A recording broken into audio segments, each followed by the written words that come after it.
We covered Eretz Yisrael in the 3 weeks. We mentioned the Tisha B'Av. Baal Leinu should be l'simcha, should be able to sing and dance and eat a big suda at the Tisha B'Av. That's what it's going to be. The Arizal says Shavasa B'Tammuz is going to be the first day Yontif. Tisha B'Av is going to be the last day Yontif. The days between will be Chol HaMoed, Erev Yameinu, today, Mamish. Tisha B'Av, 2 of the 5 reasons that we fast on Tisha B'Av is the first Beis HaMikdash was destroyed, the second Beis HaMikdash was destroyed. And again, I say this every day. We talk about the first Beis HaMikdash was destroyed because of Gili Araya, Shvichas Dam, and Avodah Zarah. We talk about the second Beis HaMikdash was destroyed because of Sinas Chinam. That's the Gemara in Yuma Daf Tesam Beis. So the focal point for the 3 weeks became Sinas Chinam. We have to be Misaken Sinas Chinam, which is a wonderful thing to do. We should all be working on it. But as Rav Kook tells us, let's get to the root of this thing. Why did Tisha B'Av become Tisha B'Av? Tisha B'Av became Tisha B'Av because that's the night of the Chet HaMeraglim. That's the night that the Jewish people accepted the Lashon Hara of the Meraglim and said, we don't want to go to Eretz Yisrael. That's the root of Tisha B'Av. Everything that happens on Tisha B'Av grows out of that root of Lashon Hara on Eretz Yisrael, including the Sinas Chinam.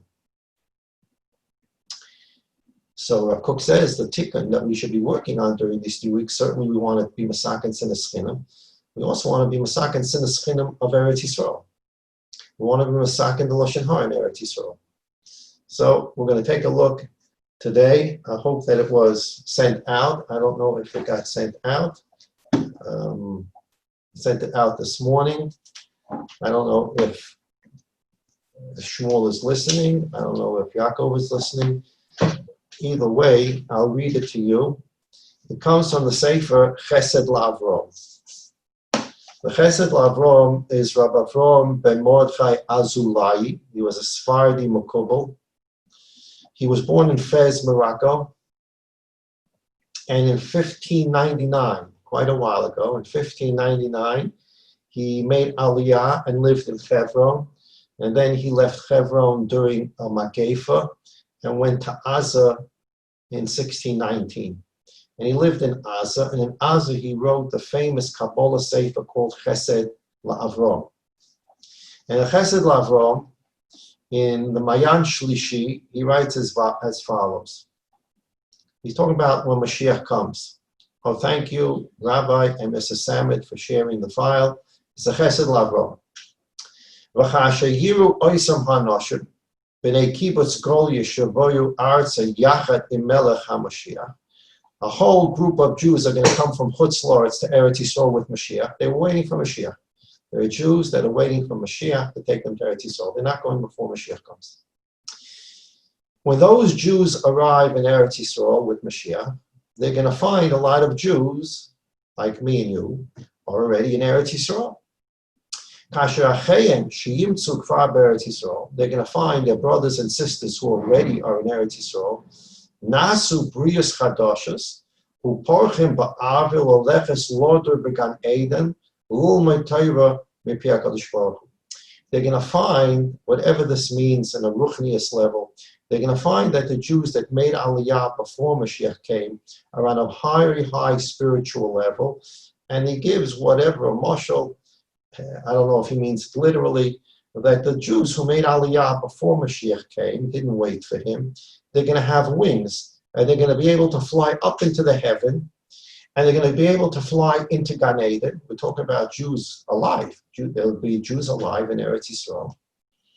And these Jews are going to be given wings to fly up to Gan Eden, and they're going to learn in Gan Eden Torah, and the Maggid Shir of the Shir is going to be the Rabbeinu Shalom himself. The Shechina is going to be teaching Torah in Gan Eden. So there are those neshamas who came to Gan Eden before, they were nifta, and those Jews who were alive when Mashiach came, they came already to Eretz Yisrael before Mashiach came, they're going to be given wings to go up to Gan Eden to learn with the other Yidden from the Rabbeinu Shalom. And now you have a whole bunch of Jews that came to Eretz Yisrael with Mashiach, and they want to have the same privilege. They want to go up on wings and learn with the Rabbeinu Shalom. Oz yikaptzu yachad b'nei kibbutz golius, v'yikhu da'ogem b'vobom, v'yulem davanem nefesh, These Jews who came with Mashiach will be upset and disappointed. They want to get a pair of wings too and fly up and learn with the Rebbeinu Shalom. V'yisramu az ha-melech ha-Mashiach v'yoyimru, haloi anachnu am b'nei Yisrael k'mayim, u'me'ayin zu liyos heim ruchnius v'gufu v'nefesh, masher ein ken anachnu v'lo menigara. These Jews who came with Mashiach, they're going to complain. Why are we less Jews than those Jews who came to Eretz Yisrael before you came? Why can't we have a pair of wings? Why can't we be so spiritual and holy? Why can't we go up to Shamayim in Gan Eden and learn with Rebbeinu Shalom? Why should we lose out? V'yashiv lahem melech HaMashiach. The Melech HaMashiach is going to answer those Jews. Haloi kvar noidam b'fursim midoshel shel HaKadosh Baruch Hu shehein hakol mida k'neged bid. We already know, all of Jewish people know, that the way the Rebbeinu Shalom runs the world, we learned about Hanhagas HaYichud, Hanhagas HaMishpat, but one of the concepts in running the world is Mida K'neged Mida. The Rebbeinu Shalom becomes a mirror image. Hashem Tzilcha. You conduct yourself in a certain way, the Rebbeinu Shalom will conduct his affairs with you in that same way. You have a certain attitude, that's the attitude you will receive in reciprocally. So the Melech HaMashiach says as follows: Osam shayu b'chutz la'aretz, v'ach yegias rabbas ishtadu lovu le'eretz Yisrael. Those Jews who had a very difficult time, they decided not to wait for me, and they made aliyah after a lot of difficulties. They left family behind. They left sometimes parnasa behind. They left their culture behind. Very difficult thing to do, and they decided to do it because they wanted to wait for me in Eretz Yisrael. Kedei lezakos el nefesh tahara, because they wanted to have a pure spirit. Remember, we learned last week or the week before the Mishnah in Nazir, Nazir who kept his Nazirus in Chutz La'aretz, when he comes to Eretz Yisrael, has to start again, because the Chachamim will geizer that Eretz Ha'amim is Tameh. It is spiritually defiled. Anything outside the borders of Eretz Yisrael is spiritually defiled, and you can't keep a Nazirus there. When you come to Eretz Yisrael, you have to start counting your Nazirus days again. So the people who come from Chutz La'aretz, Eretz Yisrael, they want to have a pure neshama. This is Melech HaMashiach talking, as the Chesed L'Avrom is teaching us. They weren't worried about their bodies. They were willing to suffer. They weren't worried about their money either. They came by land and by water. The days of the 15th, 16th century, Chesed L'Avrom is writing. You had to go through water, have to go through land. It wasn't pasha to get to Eretz Yisrael. No nefesh b'nefesh, no airplane. As I mentioned, there's a diary of Rabbeinu Ovadia Mibar Tanura, the famous commentator on the Mishnah. He wrote a diary of how he got to Eretz Yisrael, and it's available in Hebrew and in English. And it's an amazing trip of how it took a yid to go from Europe to Eretz Yisrael through all the countries. You have to stop here. You're in Cyprus. You have to wait till the next ship, and the next ship took you to here, and you got off the ship, and you're in Egypt, and you had to go to Egypt, and you had to go to the port, and you had to make sure you didn't get sick through all the plagues on the ships, etc. So these are people, Melech HaMashiach says, they came, they didn't wait for me. They suffered physically, they gave up their money, they traveled by land and sea. They weren't worried about that they would drown at the sea, or that Goyim would steal everything they have when they're on land. They would be captured and taken into slavery by some Goyim. Why did they take all these risks? And why did they forfeit everything they have in Chutz La'aretz? Because they wanted a more ruchnius existence. Al-Kain, Chazru liyos ruchaniyim mida k'neged mida. So how does the Rebbeinu Shalom treat such Jews? A Jew who gives up his physical safety, he gives up his financial safety and security, he gives it all up because he wants to lift himself up in ruchnius. When I arrive, Mashiach comes, the Rebbeinu Shalom is going to pay them back mida k'neged mida. If that was your attitude, that your ruchnius was so important to you, that you left money behind, and you left physical security behind, and you came, So your reward is spiritual uplifting. Your reward is a pair of wings, come up to Gan Eden, and the Rebbeinu Shalom is going to teach you Torah. That's what you dedicated your life to. You gave everything up. You gave your Gashmias up for Ruchnias. The payment plan for that is, I'm going to give you the Ruchnias that you dedicated your life to. Here's a pair of wings. Come up to Gan Eden. We're going to learn Torah together. Aval Atem. But now Mashiach turns and says to you, you waited in Chutz La'aretz.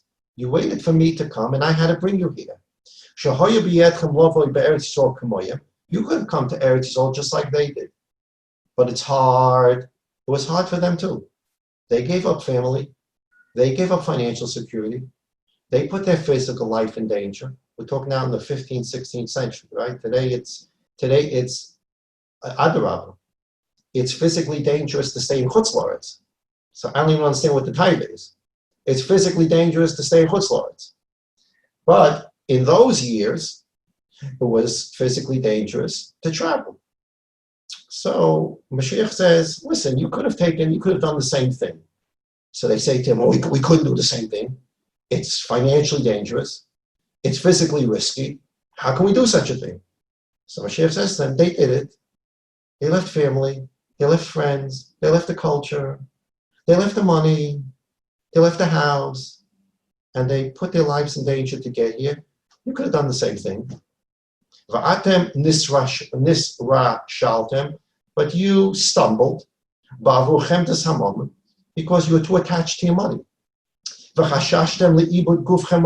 And you're worried about physical loss, and you're worried about possessions. So what is your attitude? Your money and your possessions and your house and your cars were more important than being spiritually uplifted in Eretz Yisrael. So you waited for me, and now I brought you to Eretz Yisrael. So the Rebbeinu Shalom is going to pay you back exactly based upon your attitude. What was your attitude? Your physical belongings were more important than your spiritual uplifting. And therefore, you're not going to be spiritually uplifted the way those other Jews who came earlier were, with wings and learning in the Gan Eden.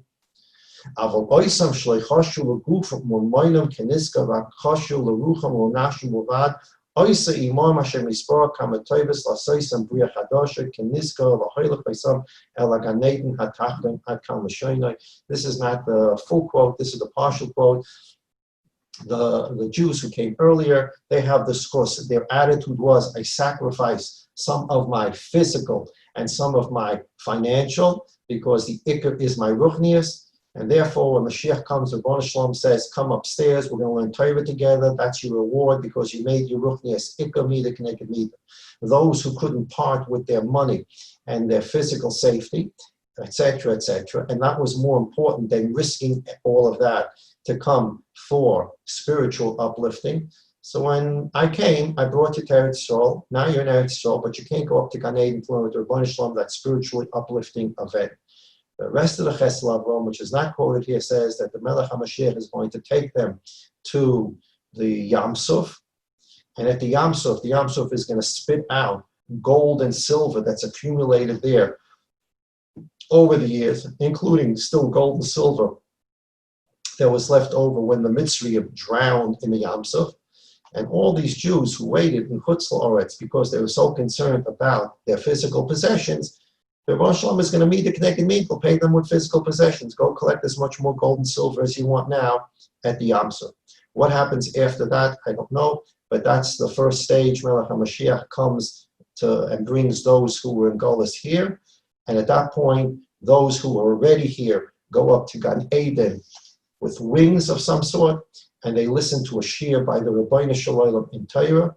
And those who waited to come to Eretz Yisrael because they couldn't give up anything, or they couldn't give up something that was so important to them. So when they come to Eretz Yisrael, the Rebbeinu Shalom says, this is what was important to you. Go to the Yam Suf, collect some more gold and silver. After that, we don't know, or I don't know. So that's the schus of a person that's Oilel Eretz Yisrael, Lefi, the Chesed, Lavro. All Yidden need Yeshua Shav Yeshuas, all Yidden need Refuah, Shnit Shav Refuahs, all Yidden that need Nechomas Shav Nechomas, Well, you don't need brachas. Yeshua's nechamas refuas brachas can only come from the Rebbeinu Shalom when he wants to send it, how he wants to send it, who he wants to send it. He has many shluchim, but they're only shluchim. But the true source is the Echad Yochad Yuchad. By thinking about this and absorbing this into our lives, we are doing a Gilui HaYichud, which helps us in uplifting ourselves by understanding that God is the true source of everything we have, and therefore God becomes part of our life.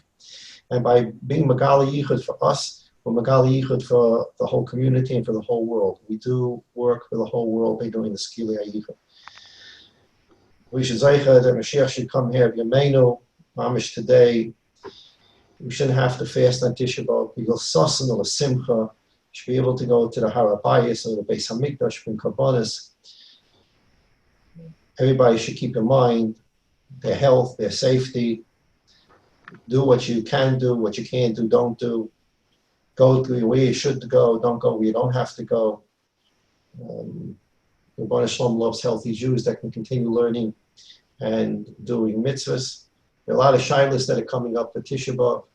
Fasting, washing your hands on Tisha B'Av. Today it's a necessity, whether it's alcohol, water, and soap. Some Gedolim have spoken about this already. Everybody should speak to their Rav. These are necessary things for health purposes. Washing properly on Tisha B'Av, even though Rechitza is generally also, we have to wash our hands as necessary. Fasting is a shaila. Everybody should ask their Rav under their health conditions, etc., especially with the corona out there. Everything is a shaila. Everything requires analysis. We're dealing here with Pikuach Nefesh. We don't take this lightly. Pikuach Nefesh is Doiche Shabbos, the Doiche Yom Kippur. It's the most important thing to Rebbeinu Shalom because Yidden that are not living can't do mitzvahs. Yidden that are living and healthy can do mitzvahs. And that's the going assumption of all halacha. A Yid that is not alive doesn't wear tzitzis. A Yid that is not alive doesn't wear tefillin. The assumption before you start learning halacha is we're talking about Jews that are alive, except if you're learning Hilchas Tahara, about how to wash a dead body. But the underlying assumption every time you learn a halacha is you're learning about a living Jew. That's the fundamental principle here. And we need to keep ourselves healthy and well in order to keep on serving the Rebbeinu Shalom. And shilas should be asked, every shilah about eating, rinsing, washing, everything should be asked because we're dealing in a very, very different time than in previous years. Everybody should have a wonderful day. Sei gesund, be matzliach. Kol tov.